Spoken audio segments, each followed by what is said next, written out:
جہاں یہ بات بھی کہ جو بچوں کو مار کر پڑھاتے ہو نا، سبق یاد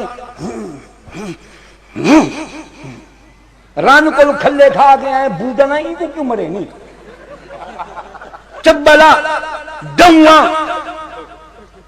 تم قرآن پڑھنے والے بچے کو مارتے ہو، تمہیں شرم نہیں آتی؟ قرآن پڑھنے والے بچے کو مارتے ہو.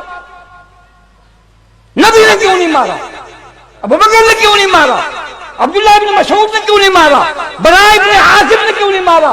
ابی ابن کعب نے کیوں نہیں مارا؟ یہ سب رسول اللہ کے متعین کردہ معلم ہیں. ان کی ڈیوٹی تھی کہ ان کو دین سمجھاؤ اور ان کو قرآن کا علم سکھاؤ. علم بھی سکھاؤ اور دین کے مطابق جینا بھی سکھاؤ. ایک تھپڑ کوئی مائی کا لال ثابت نہیں کر سکتا. تم قرآن اور دین پڑھنے والے بچوں کو مارتے ہو، ان میں احساس کمتری پیدا ہوتا ہے، ان کی صلاحیتیں سلب ہو جاتی ہیں، ان میں ہمت اور جرأت ختم ہو جاتی ہے، ان کے اندر غصہ پیدا ہوتا ہے، چڑچڑے ہو جاتے ہیں، بات بات پر لڑتے ہیں. پھر جب ان کا بس چلتا ہے وہ اپنا انتقام اپنے شاگردوں سے لیتے ہیں. یوں نسل در نسل تم بچوں کو مار مار کر پڑھاتے ہو، تمہارے نفسیاتی مریض بچے پیدا ہوتے ہیں. ان مدارس نے، یہ میں ان کی فہرست سنا دیتا ہوں، اللہ نے توفیق دی ہے، میں تم کو بالکل واضح الفاظ میں سنا دیتا ہوں. اللہ اکبر.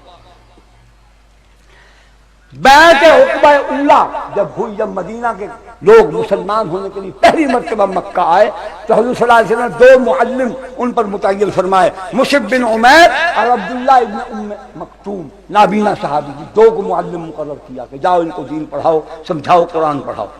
اہل یمن کے لیے حضرت موت کے لیے، اہل یمن کے لیے معاذ بن جبل اور حضرت موت کے لیے جندہ، یہ صحابی ان کو مقرر کیا.